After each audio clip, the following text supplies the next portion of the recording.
Welcome to BonCast, the Bank of Namibia's official podcast, where we unpack the platforms, policies, and people shaping the future of finance. I'm your host, Nafiku Hamanime, the technical expert for international relations and sustainability at the Bank of Namibia. In today's episode, we turn the spotlight to a major innovation within the financial ecosystem, the Instant Payment Platform, or IPP.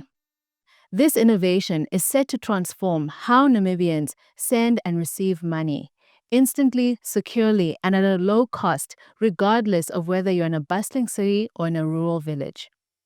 The IPP is designed to be inclusive and accessible to all, regardless of your location, income level, or access to traditional banking. It's a key part of our national vision to modernize the payment landscape and drive financial inclusion. Joining me today, we have Marsorry, the head of Instant Payment Namibia, who will walk us through how the platform works, who it's meant to serve, and why it's set to be a game changer for every Namibian. Welcome to BonCast, Marsorry. Thank you for having me. I'm really excited to talk about the Instant Payment Platform. And I think to really get us going, let's start from the top. What exactly is the Instant Payment Platform, and why did the Bank of Namibia feel it was necessary to design it? The Instant Payment Program is a national payment infrastructure that will allow instant payments at low cost and affordable to every Namibian. It's largely implemented to address financial exclusion, to reach people in marginalized communities who are underserved, who don't have direct access to banking services. So one of the things that we're trying to address with it is, number one, financial inclusion, but also high fees and charges. We've got a far outcry of high fees in ordinary banking services, and we want to address that key concern so that people can transact and not worry about having to pay such high costs for very low cost services and goods within the country.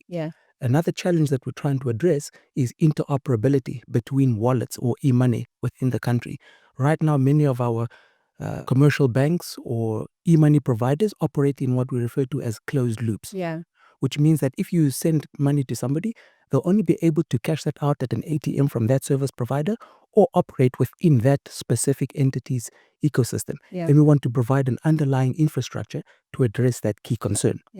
Another challenge that we have is that we want to implement the instant payment program as a public good. Now, there's two concepts to that. A public good is something that should be accessible by everybody, and it should be very difficult to exclude people from using it.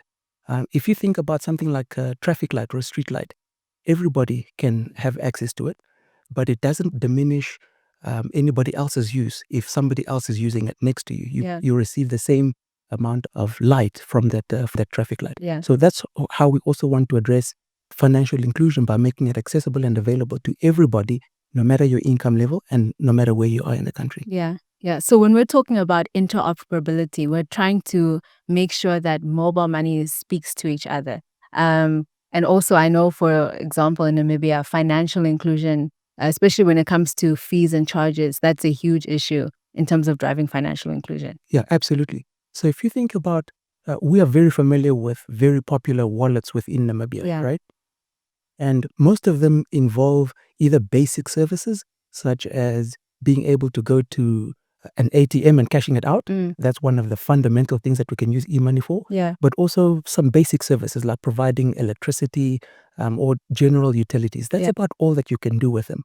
And the interoperability that we're providing is that you should be able to send electronic money from one wallet to another wallet. To any wallet, regardless of the bank, right? Regardless of the bank. Or even sending e-money to a bank account. And you should be able to unuse the funds within that wallet for ordinary goods and services at a merchant or a shop, whatever the case may be. In addition to that, you should be able to receive government grants and onward send that. Right now, the limitations with e-money are that if you send money to a specific wallet, you are very limited with how you can use that. And we want to provide an underlying infrastructure for those wallets to communicate between entities. Wow. I mean, that's a pretty bold move for a central bank, but I'm sure some people are going to ask, isn't the IPP going to be in direct competition with commercial banks and maybe also fintechs? That is a valid concern and quite a fear that some entities do have. In fact, if you take a look at the case of Bank of Brazil, Yeah. they have a solution called Pix. And they were largely addressing similar challenges to what we have here in Namibia, in that they had a central bank-driven instant payment platform program, just like ours. Yeah. However, they didn't suffer from a lot of financial exclusion because their population has a lot of mobile phones, be it smart or feature phones. Okay. But they did have very high fees and charges. They did have similarities to Namibia in that there's very few players within that market. Yeah. But what we are providing, and in fact, while we're still on the case of Bank of Brazil, they have a platform that is fully central bank driven. In other words, the services that they provide directly compete with other players within the market, commercial banks and fintechs. Yeah. In Namibia, we're trying to do something different. Okay. We don't want to directly compete. We're rather providing an underlying platform. Yeah. If we were to provide a wallet, for example, then yes, we'd be in direct competition. But instead, we are providing that platform that allows other entities or participants to operate within our payments infrastructure. Okay. So we're just essentially providing the infrastructure. It's kind of like providing the road, just like the network that you need, but not actually being a participant. Absolutely. So within, this kind of context and setup, how do you ensure that the competition will actually be fair? So what we're doing in terms of competition is that right now, a lot of the players that are in the market are very well serviced, especially by our banking community. Yeah. And to put in an infrastructure the type that we are trying to put in place, it's very expensive to start with, difficult to operate, as well as it's not very affordable to provide. So what the central bank is doing is that it's providing a lot of the heavy lifting upfront, putting in the capital investments to make sure that the country can compete, Yeah. much like what the rest of the world is providing. And we want to alleviate participants from having that cost burden from a central operations perspective. And furthermore, we're also trying to level the playing field. Remember that concept that I provided in terms of it needs to be a public good that everybody can access and it should be difficult to compete on. A fintech, an upstarting today, should be able to start up their business and operate on the platform. And just like the large commercial banks, they should also have free and unfettered access to participate onto that platform, provided they go through the general rules and guidelines that would provide for them to operate onto the platform. Yeah. So they will essentially just be able to build on the infrastructure that the platform provides. Wow. If we are providing the road, there will be the vehicles and trucks and anybody can participate on there. And they will then subsequently surface the general public or the end consumers. Okay. All right. So Marsorry, let's make this a bit more real, a bit more practical. How would the IPP be able to help someone like a pensioner who's living in a small village or, for example, a market vendor who's living in the city? So the IPP predominantly makes use of smartphones as its means of payments.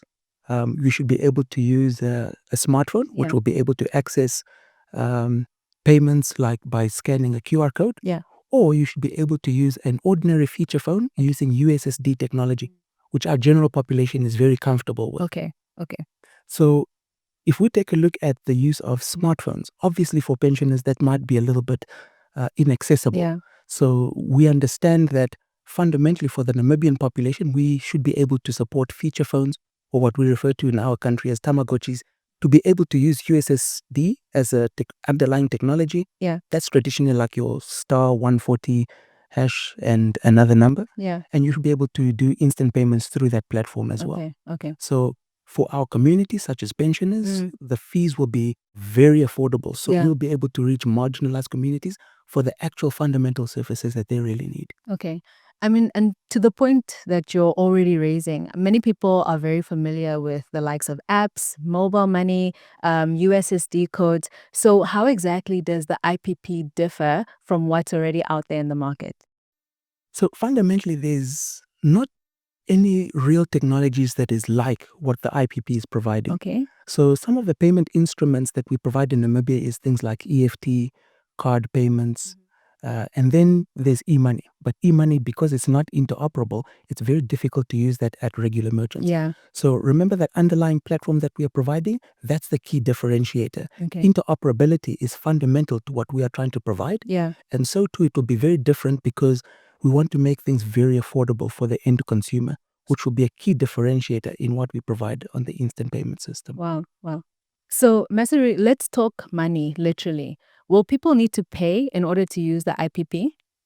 To a certain extent, there Okay. may be some entities like merchants and businesses where there would be a switching fee. A switching fee is basically if you bank at a FNB or a Standard Bank or a Letseho Bank as an example, your money is circulating within that banking community. But when you transfer it to another entity, it needs to go to another bank's infrastructure, all right? And we'll provide that switching of that money from one bank or one mobile payment provider to another. So there could be a small switching fee for that.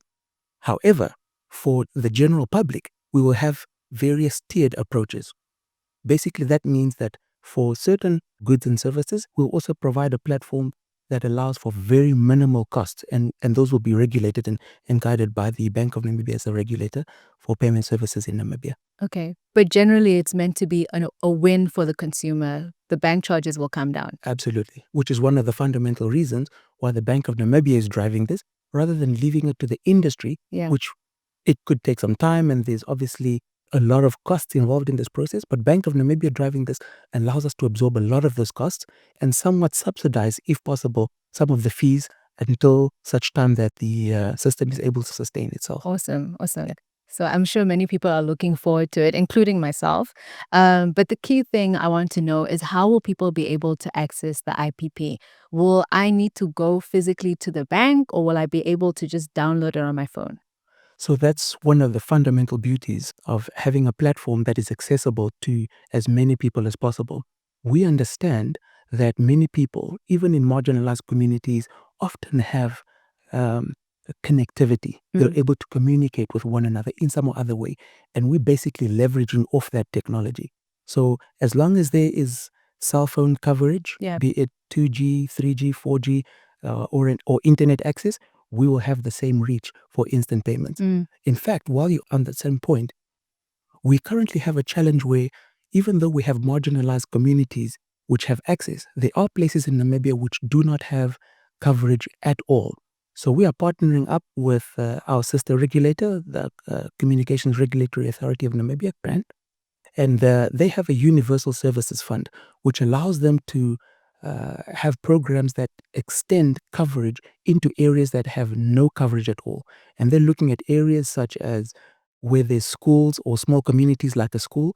And if they provide services there in terms of network coverage, we'll be able to write instant payments in those communities so that they can transact where they are. Wow, that certainly sounds like a game changer. Yeah. And I mean, it sounds like it will be a major tool when it comes to driving financial inclusion. Yeah. What impact do you expect for it to have in terms of making sure that everyone is included and is able to access financial services?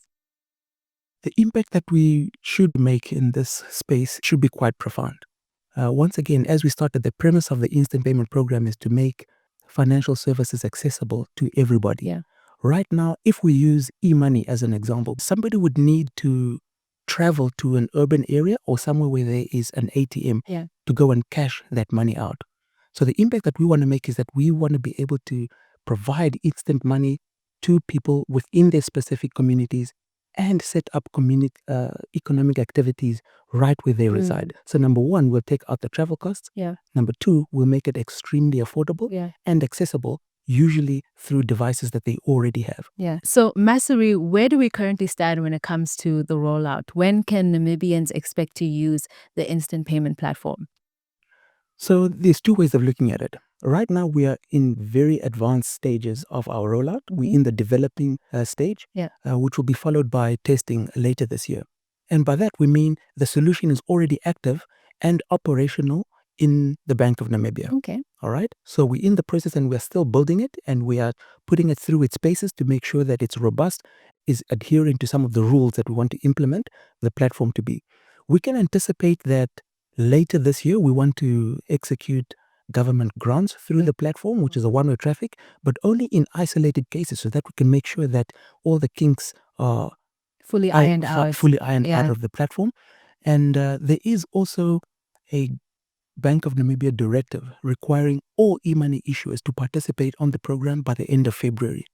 So we will see how feasible that deadline is, but that is where we are headed towards, so that services can be available, at least interoperable for e-money within Namibia. Okay. but we can anticipate fairly early in next year to be live and available, and then the general public will be able to consume these services. Wow, sounds very exciting. I'm definitely marking my calendar for February next year. So, I mean, with all of this and everything that's happening, it's definitely sounds like a huge vision. I'm just curious to know where are we headed with all of this? So the big vision for instant payments in Namibia, as well as the program, is that we want to put Namibia amongst the leaders of instant money providers in the world. Wow. We want to be able to provide services such as the UPI in India, the Pix platform in In Brazil, Brazil, yeah. and so many other examples. Like Mhm. in the African continent, we have M-Pesa, which has become ubiquitous to how business operates. Right. So we want to play at the forefront on instant money. We want to make sure that services are affordable Mm. for the end consumer. And fundamentally, we want to make sure that our services are interoperable. And that's the three big key takeaways of what we want to establish with instant payments services. Wow, certainly sounds like a very powerful vision. Thank you so much, Marsorry, for taking the time to break this all down. It sounds really exciting for all of us, and we're looking forward to the launch of the instant payment platform. It's only my pleasure. Thank you for having me. Thank you. Thank you for joining us for today's episode of BonCast. Today, we spoke about the instant payment platform, which is set to revolutionize the financial ecosystem in Namibia and drive financial inclusion. We look forward to seeing you in the next episode. Thank you and goodbye.